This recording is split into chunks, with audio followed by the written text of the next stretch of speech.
আটা ময়দার ডিম পরোটা তো আপনাদের সঙ্গে অনেকবার শেয়ার করেছি, তবে আজকে শেয়ার করছি ওটসের ডিম পরোটা। এই পরোটা যেমন সফট হয় তেমন খেতেও অপূর্ব লাগে, আর স্বাস্থ্যকর তো অবশ্যই। একটা বোলের মধ্যে নিয়ে নিচ্ছি half cup oats, half cup জলই ওটসের মধ্যে দিয়ে দিলাম। এবারে ভালোভাবে চামচ দিয়ে নাড়াচাড়া করে এইভাবে ওটসটাকে ভিজিয়ে 10-15 মিনিট রেখে দেবো। এদিকে আরেকটি বাটির মধ্যে একটা ডিম ফাটিয়ে নিচ্ছি। হাফ কাপ ওটসের জন্য একটা ডিমেই কিন্তু হয়ে যাবে। অল্প পরিমাণে পেঁয়াজ কুচি, কাঁচা লঙ্কা কুচি আর একটুখানি ওই হাফ চামচেরও কম দিলাম আদা রসুন কুচি, আর দিয়ে দিলাম ধনেপাতা কুচি, পরিমাণ মতো লবণ, একটু লঙ্কার গুঁড়ো। একটা ডিমের মধ্যে যতটা পরিমাণে লাগে সেগুলোই আন্দাজ করে দিয়ে দেবেন। তারপর সমস্ত কিছু ডিমের সাথে ভালোভাবে মিশিয়ে খুব ভালো করে ফেটিয়ে রাখলাম। এদিকে 15 মিনিট পর ওটসটাও কিন্তু ভালোভাবে ভিজে গেছে। এখন মিক্সির জারেতে পুরো ওটসটাই নিয়ে নিলাম।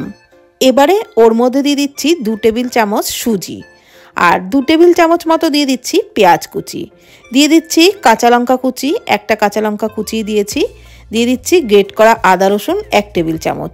অল্প পরিমাণে একটু জল দিয়ে সমস্ত কিছুর একদম মিহি পেস্ট তৈরি করে একটা বোলের মধ্যে ঢেলে নিলাম। আর এই পেস্টটা কিন্তু খুব বেশি পাতলা না, খুব বেশি ঘনও তৈরি করিনি। ওর মধ্যে একটা ডিম ফাটিয়ে দিলাম আর পরিমাণ মতো লবণ দিয়ে খুব ভালো করে সমস্ত কিছু ফেটিয়ে নিচ্ছি। এইবার আমি আপনাদের দেখিয়ে দেবো ঘনত্বটা ঠিক কীরকম রাখবেন। ঠিক এরকম ঘনত্বের একটা ব্যাটার তৈরি করতে হবে। এইবার তাওয়াতে অল্প পরিমাণে একটু তেল ছড়িয়ে দিলাম, স্প্যাচুলার দিয়ে একটু ছড়িয়ে দিলাম তেলটাকে। তারপর 1 হাতা ব্যাটার দিয়ে এইভাবে চাড়িয়ে দিচ্ছি। অবশ্যই গ্যাসের ফ্লেম লোতে রেখে কিন্তু এটা করতে হবে। একটু চাড়িয়ে দেওয়ার পর যখন ওপরটা ড্রাই হয়ে আসবে তখনই উল্টে দিতে হবে খুব সাবধানে, যাতে ভেঙে না যায় বা ছিঁড়ে না যায়। তারপর যে ডিমের গোলাটা তৈরি করে রেখেছিলাম সেটা চামচে করে এইভাবে পরোটার ওপর থেকে ছড়িয়ে দিতে হবে। 2-3 চামচ মতন দিলেই পুরো পরোটার মধ্যে মাখিয়ে নেওয়া হয়ে যাবে, খুব বেশি পরিমাণে দরকার নেই। তারপর উল্টে পাল্টে পরোটা বেশ লালচে করে ভেজে নিতে হবে। যত লালচে করে ভাজবেন ততই কিন্তু খেতে দারুণ লাগবে।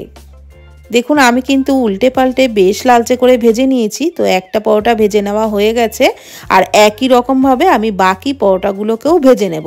আরেকটাও ভেজে দেখাচ্ছি। আবারও কিন্তু তাওয়াতে একটু তেল ব্রাশ করে নিয়েছিলাম, তারপর 1 হাতা ব্যাটার দিয়ে চাড়িয়ে দিলাম। ওপরটা ড্রাই হয়ে আসলে সেই একই রকমভাবে উল্টে নিয়ে ডিমের গোলাটা দিয়ে দিচ্ছি, আর তারপর উল্টে পাল্টে লালচে করে ভেজে নিলেই এই পরোটাও কিন্তু রেডি হয়ে যাবে। আর তেলটা যদি একটু কম মনে হয় তাহলে ওপর থেকে একটু তেলও ছড়িয়ে দিতে পারেন।